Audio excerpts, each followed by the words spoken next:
Assalamu alaikum wa rahmatullahi ta'ala wa barakatuhu.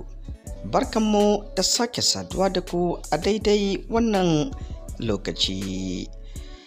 A cikin rahoton namu na yau, za mu kawo muku yadda shehin malamin nan ɗan asalin Saudiya, ko kuma ce ƙasa mai tsarki, wato Sheikh Abdulrahman Sudais, ya kammala karanta Alkur'ani daga Bakar Hannasi, wanda ya gabatar da wannan wato karatun a cikin masarautar ƙasar Saudiya,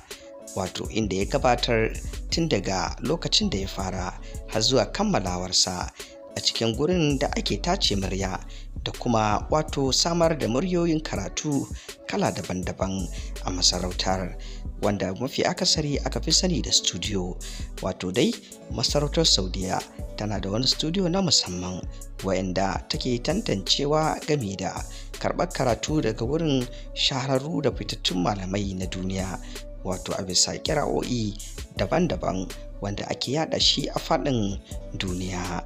To dai kamar yadda kuka sani, Sheikh Abdulrahman Sudais shahararren malami ne da muryarsa, karatun alkur'aninsa ya shiga lungu da sako na ko'ina. Allah kaɗai kuma ya san adadin waɗanda suka haddace alkur'ani mai tsarki a bisa bibiyar karatunsa da kuma sauraron karatunsa. To yanzu ma ya kammala wato gabatar da wani karatun wanda za a saki wannan kira'ar a duniya ya zagaya lungu da sako kamar yadda aka saba. Yanzu dai wannan karatu ne da ya ɗebi wasu watanni ko mu ce shekaru yana gabatarwa, wanda yanzu ciki ikon Allah ya kammala karanta alkur'ani mai tsarki daga Bakar Hannasi, wanda kuma za a ji yadda al'amarin ya kasance.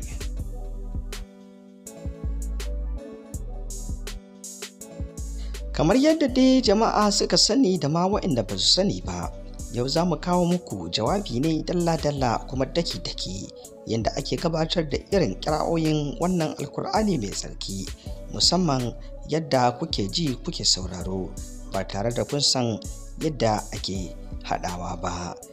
Wato aiki na gasken gaske, wato wanda manyan malaman suka sadaukar da lokutansu da kuma rayuwarsu da kuma ilimin da suke da shi domin wato wa'azantarwa gami da ba da saƙonni wato na sautin alkur'ani mai girma, sautuka daban-daban domin al'umma su ƙaru su kuma bunƙasa haddasu da kuma koyansu da kuma furta kalmomi wato na alkur'ani mai tsarki. Kamar yadda kuka san yadda mawaƙa ke zuwa abin da ake kira studio, wato gurin da ake yin waka sannan a ɗauka a cikin na'ura na kwamfuta, daga bisani a cire iska, a gyaggyara muryar, a tantance wa mawaka su har ma da kiɗa, sannan a sake shi. To a sani ya sha bamban a wannan gabar. Nan dai akan je ne akan yi amfani da na'urar da take ɗaukan muryar da kuma wato speaker ko kuma a ce loudspeaker da kuma abin da ke ɗaukan sauti, ta yadda za a ringa raira karatun alkur'ani tun daga farko har ƙarshe cikin ƙira'a da sauti mai daɗi, wanda wannan maɗaukar sauti za ta ringa ɗauka, tana ɗauka tana kuma ajiyewa, tana ɗauka tana ajiyewa a cikin kwamfuta, wanda daga bisani haka za a ringa ɗaukan abun nan ko kuma karatun nan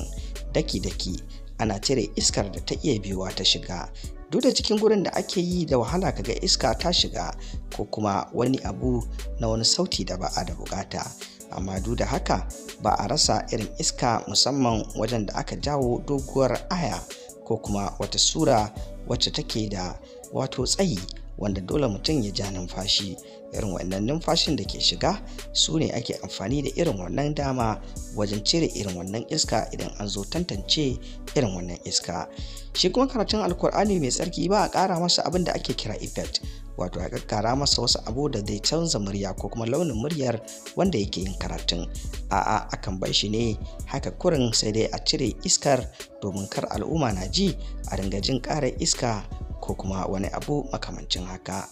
Mafi akasari sukan yi hakan ne, wani lokaci akan ɗauko alkur'ani mai tsarki a ajiye shi a nan gaba ana kallon ayoyin wato ko kuma surorin ana karantawa, yayin da wasu kuma sukan iya yi da ka, wato musamman kamar gwanaye amma wasu sabida bin ƙa'idojin alkur'ani na tajwidi da kuma shauran balaga na alkur'ani sukan sa Kur'anin gabansu domin su yi abin daki-daki yadda ba za a samu matsala ba, tunda abu ne da duniya zai ji. Kamar yadda kuke gani, sarakuna ne ko manyan malamai ne da kuma sarakunan Saudiya suke sauraro lokacin da ake kammala wannan abun.